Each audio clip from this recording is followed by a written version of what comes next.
Color has long been important for Nintendo when marketing and promoting their systems, but will the new Nintendo Switch system get a new color scheme for box art and marketing? And is it time for a slightly more slate grey look to enter Nintendo's color scheme?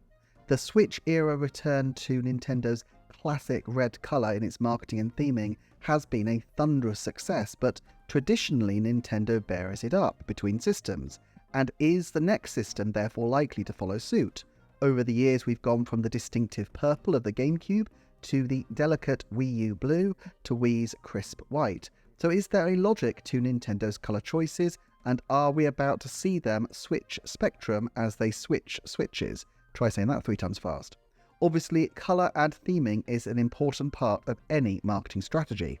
90s gamers became familiar with Nintendo and erstwhile arch rival Sega as being synonymous with the colours red and blue, and so while the Super NES and N64 titles had their share of black and white, and the N64 console itself could be found in nearly any colour under the sun, a hint of red was never too far away from the box art. But as the millennium ticked by, Nintendo looked to make its first major change in theming for its consoles by embracing the colour purple.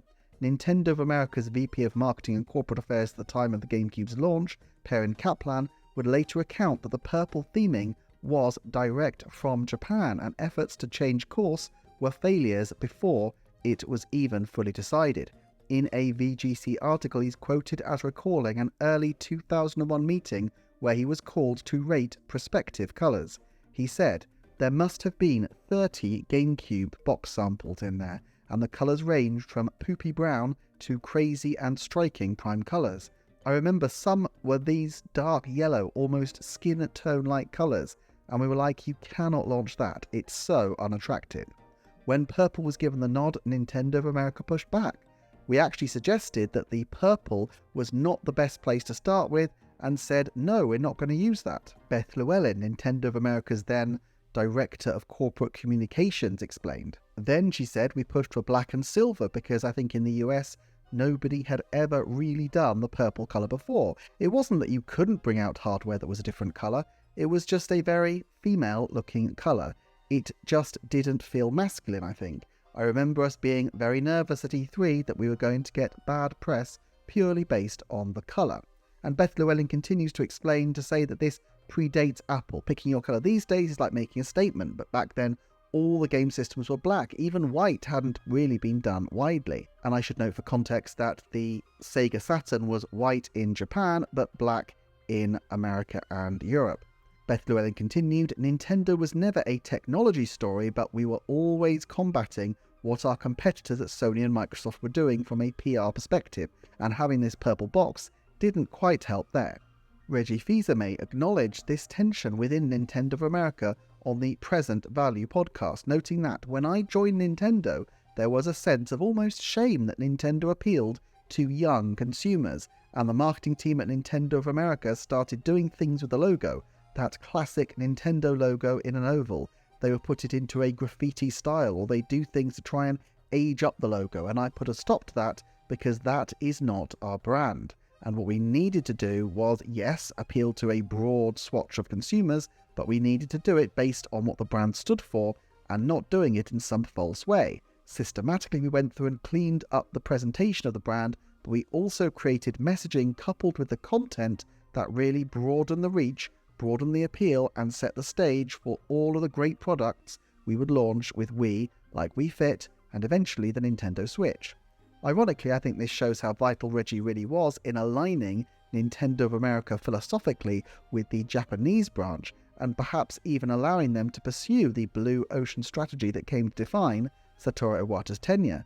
It's curious, I think, that Nintendo at the time of the GameCube was still trying to compete on a technological level with Sony and Nintendo, while everything from the colouring to the gimmicky handle to the shape of the disc was pushing themselves into blue ocean territory even then. And I wonder if this somewhat schizophrenic design approach reflected that they were in two minds about how to position the company going forward. It is noticeable that the Game Boy Advance also was promoted with a lot of purple, and this seems like an early effort to fuse the handheld and console lines in terms of branding. nearly 2 decades before the Switch came into being. I wonder if it was also prompted at least a little bit by Sega.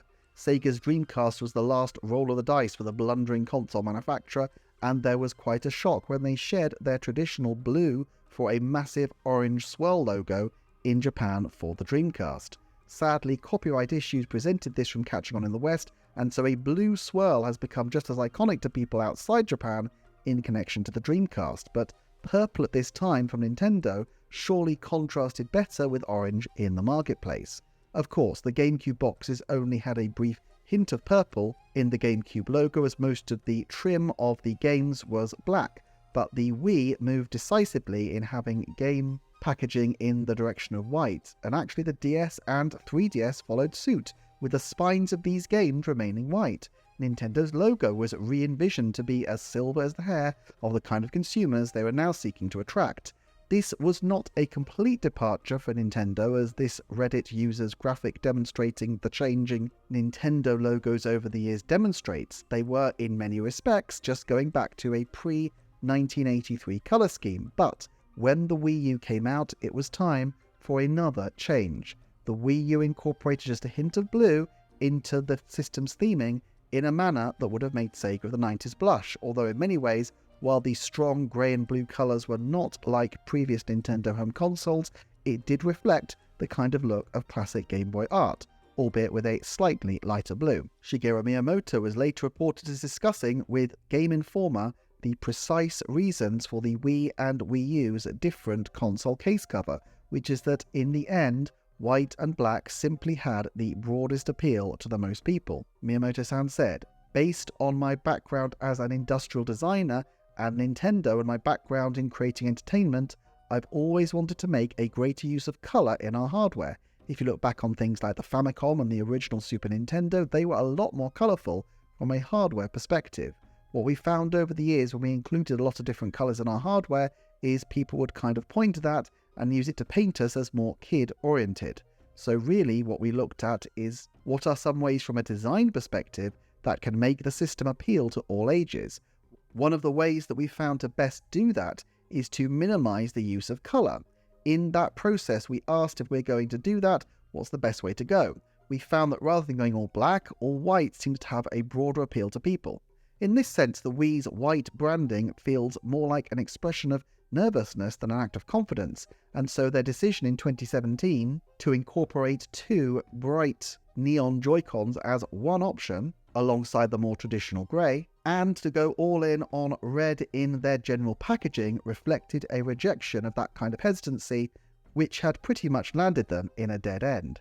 Red is bright and bold, and that confidence has certainly suffused the Switch era, with the console itself a perfect mix of customer-friendly colours, black and greys, and a bit of splashy excitement with the neon Joy-Con or the grey variants which were on offer in 2017. And my guess is that had the neon colours not worked, a lot more emphasis might have been given to the grey. And indeed, when the Switch OLED was released, it released with a sleek white set of Joy-Con, continuing that link between monochrome shades and broader appeal to the adult market. But generally speaking, everything from the logo to the branding to the advertising has put a very specific Nintendo shade of red front and centre. Every single game announcement starts with this iconic red screen. So, will this continue? If continuity is the watchword, then it would make sense for Nintendo to keep this going with a console that is mainly black or white with just a little bit of colour on top, and advertising that emphasises red as its main colour choice. The Nintendo Pictures and Nintendo Systems websites also have embraced Mario's favourite colours. I must admit though, my eye was drawn a little bit by the choice to have the Nintendo Museum themed not around the most obvious colour red, but around a darker grey. As their most recent creation, and one which they might hope would resist the need for redecoration for a long time, it's really striking that they opted for a dark grey background, when presumably red would have worked just as well. Now, there may be practical reasons for this, such as the fact that red is far more prone to fading and the upkeep is greater. There may also be philosophical reasons, such as the fact that this represents the whole of Nintendo's history. But I wouldn't rule out another reason that grey is being used. And that is that grey at the moment is everywhere. Look at architecture and home decoration, from the pastels of the 50s to the louder pop-arty 60s to the more earthy trends of the 70s. Whole decades can be summed up in a colour scheme, and the last decade has seen a clean grey and white aesthetic dominate. So too with cars, with the UK especially seeing grey be by far the most popular colour, although in the US, iSeeCars.com estimated that 26% of American cars were white, 22% black, and 18% grey, which hardly indicates an embrace of the polychromatic. Similar trends are seen in Japan. But if we assume that Nintendo are going for a greyer look, why would Nintendo set aside the red that has made it so popular? I think the key here is that the company knows from bitter experience that its success can be transient. Evolve or die is, of necessity, the watchword in the video games biz. Right now, they have convinced the world that they have big, bright, child-friendly franchises that can appeal to people. Animal Crossing on Switch, Super Mario via his movie.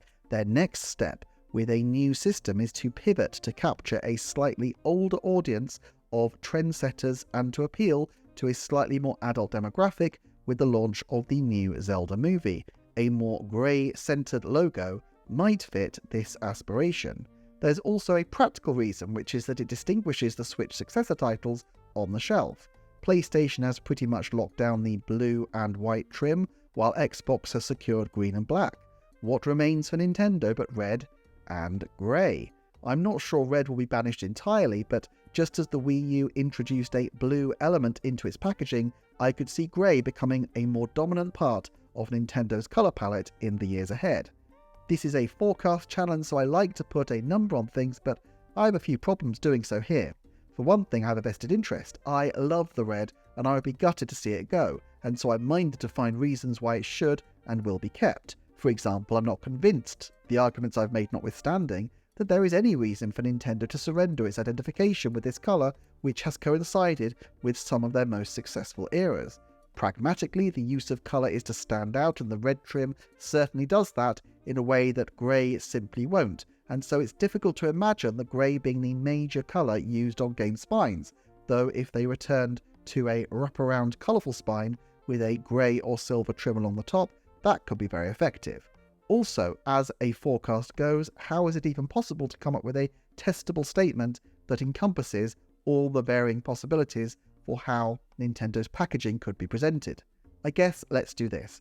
I think there is a 70% chance that the colour red will still be a standard feature of Nintendo game packaging designs going forward. However, I also think there's a 30% chance that a dark grey look will also feature somewhere on game packages as a standard feature.